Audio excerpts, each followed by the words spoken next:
Ik ben Enno Belderok. We staan hier op het dak van mijn gebouw aan de Neringweg 2 in Oostburg. Ons gebouw is voorzien van 2 coöperaties en daar liggen een kleine 600 panelen op.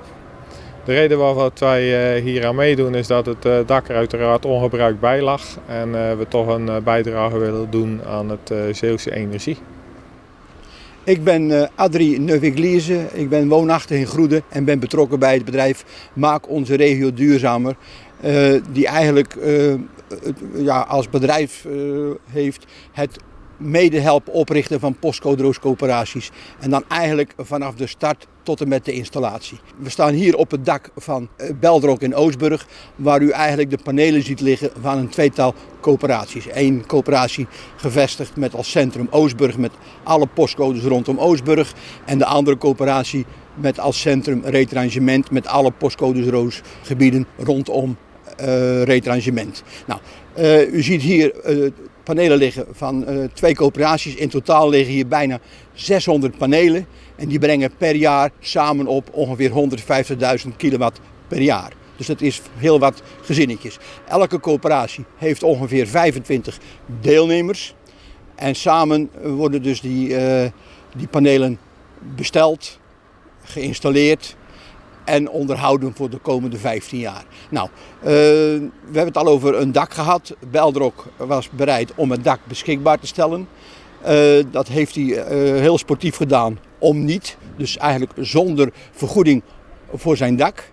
Maar om niet is niet helemaal om niet. Want de coöperatie heeft een looptijd van 15 jaar.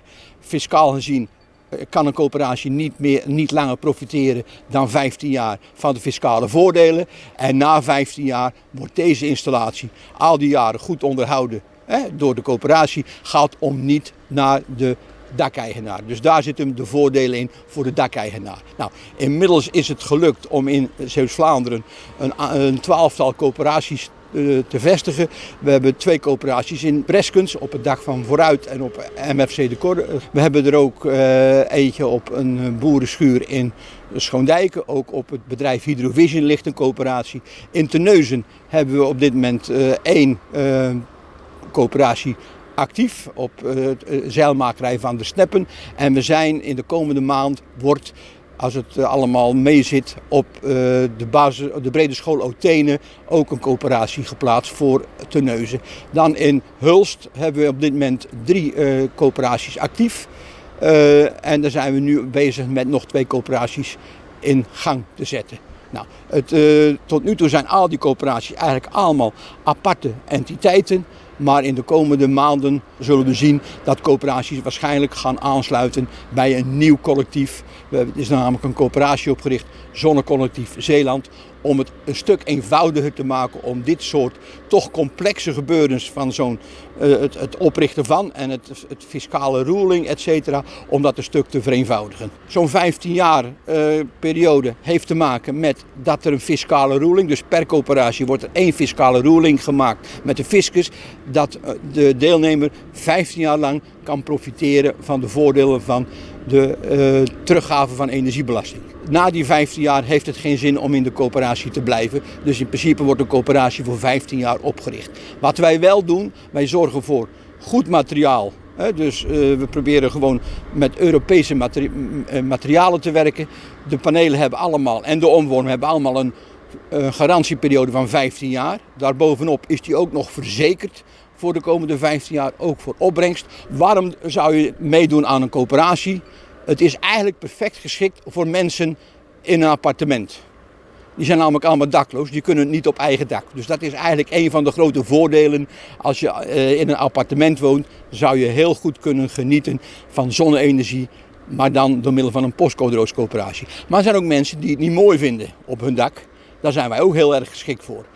Wat ook een mogelijkheid is, en bijvoorbeeld speelt uit erg in Middelburg. Daar zijn heel veel monumentale panden waar zonnepanelen niet zijn toegestaan. Nou, dat zijn wij als postcode-rooscoöperatie ook een mogelijkheid om het op deze manier in te vullen. Nou, hoe ontstaat de inkomsten eruit? Kijk, als je zelf panelen legt, is dat zeker ook goed. Want je profiteert langer dan 15 jaar van die panelen. Je zit wel met een probleem dat in 2023 de salderingsregeling gaat veranderen. Daar heb je bij een postcoderoos geen last mee, want de postcoderoos die levert de stroom rechtstreeks in het net zonder iets te salderen. We zitten nu op het dak van Belderok, maar dit gaat niet via de meter van Belderok, maar dit gaat via een aparte meter. Dus er wordt niks gesaldeerd met de meter van de dakeigenaar. Bij jezelf, wat je 's zomers opwekt, dat mag je ook 's winters gebruiken op dit moment, maar dat gaat in de komende jaren veranderen. Dus dat is wel een nadeeltje voor eigen panelen. Wat ook leuk is, als je deelneemt in een postcoderooscoöperatie, kan je de certificaat, en je mocht verhuizen binnen de postcoderoos, kan je ze meenemen naar je nieuwe woning. Panelen op je eigen dak meenemen, dat gaat hem niet worden. Dat zie je bijna nooit gebeuren. Die worden meeverkocht aan de nieuwe eigenaar of van de nieuwe huurder, hoe je het dan ook draait of keert. En ik heb het even over huurders, ook voor mensen die huren en dus eigenlijk geen eigen dak hebben, kunnen ook perfect meedoen in zo'n postcoderooscoöperatie, want daar geldt het ook voor. Je hebt dus 2 inkomstenstromen. Je krijgt via de coöperatie de opbrengst van de verkochte stroom. Dat moet ook wel reëel zijn. De opbrengst van de verkochte stroom, daar worden natuurlijk wel de kosten van afgetrokken die de coöperatie maakt. De coöperatie is WA-verzekerd, de coöperatie heeft een onderhoudscontract. Dat zijn dingen die en we hebben een bankrekening, tegenwoordig ook centjes kost. Er zit een boekhouder aan gekoppeld die alles in orde zet. Nou, dat gaat van de opbrengst af, maar wat er dan overblijft wordt door de coöperatie aan de leden uitgekeerd. De andere inkomstenbron, de grootste inkomstenbron, is eigenlijk de teruggave energiebelasting. Want als je weet dat je op dit moment ongeveer 10 cent energiebelasting betaalt, plus btw, dan zit je bijna op 12 cent. Die krijg je terug via je energiemaatschappij. Dus in principe blijf je gewoon op dit moment gewoon klant van je eigen energiemaatschappij. Wij zorgen voor de goede documenten. U levert de documenten in bij uw energiemaatschappij en zij zorgen dat u jaarlijks de korting energiebelasting terugkrijgt. Dus dat is een beetje het rendementsbron. Nou, als je dan over rendement praat, er zijn een aantal onzekere factoren. De energiebelasting, de hoogte of de laagte, heb ik niet in de hand. Het btw-tarief heb ik niet in de hand.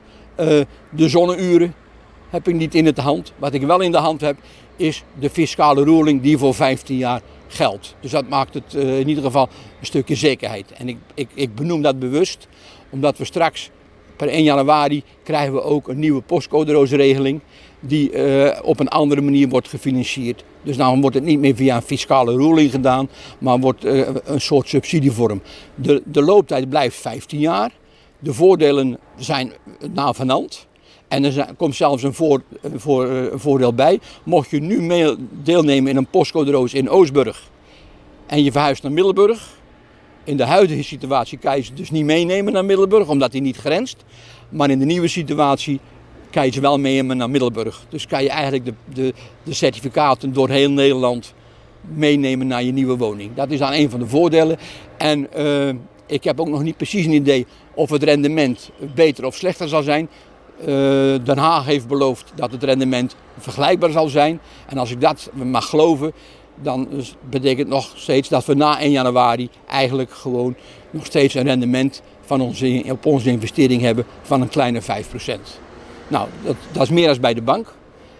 Maar wat ik veel belangrijker vind is niet het rendement, maar de gedachte dat je je stroom wil opwekken door middel van zonne-energie en duurzame energie wil opwekken.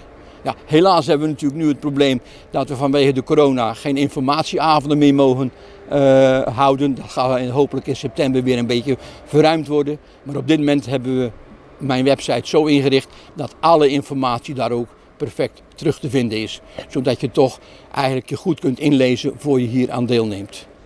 We zijn nu nog steeds bezig met een aantal hier in Zeeuws-Vlaanderen op te richten. Dus kunt u inschrijven via de site, kunt u perfect allemaal terugvinden via www.maakonzeregioduurzamer.nl. Daar kunt u ook de contactgegevens vinden, kunt u ook alle vragen stellen en ook alle informatie terugvinden. Ik hoop dat we nog veel aanvragen krijgen om deel te nemen. En zodat we dan wellicht in het komende jaar nog in Zeeland of in Zeeuws-Vlaanderen en eigenlijk in heel Zeeland nog de nodige postcoderooscoöperaties kunnen oprichten. Ik bedoel, het gaat om een betere duurzame wereld dan nu. En dat moet eigenlijk de drijfveer zijn om je energie op te wekken. En met name je stroom op te wekken via zonne-energie. En de zon is elke dag gratis. Hij is er niet elke keer, maar die is toch gratis. Maar door onze aanpak, durf ik te zeggen, je investeert aan de voorkant 1 keer een bepaald bedrag. En je hebt daar de komende 15 jaar de geneugten van. En eigenlijk niet de zorgen. Dus eigenlijk wel de lusten, maar niet de lasten. Duurzaamheid is erg belangrijk in de huidige samenleving. We proberen op allerlei manieren energie te besparen. En wat wij ook zien is dat dat toch eigenlijk wel het vaakst gaat om de eigen portemonnee van de mensen. En op deze manier kun je wel heel goed een steentje bijdragen voor zowel de natuur, maar ook voor jezelf.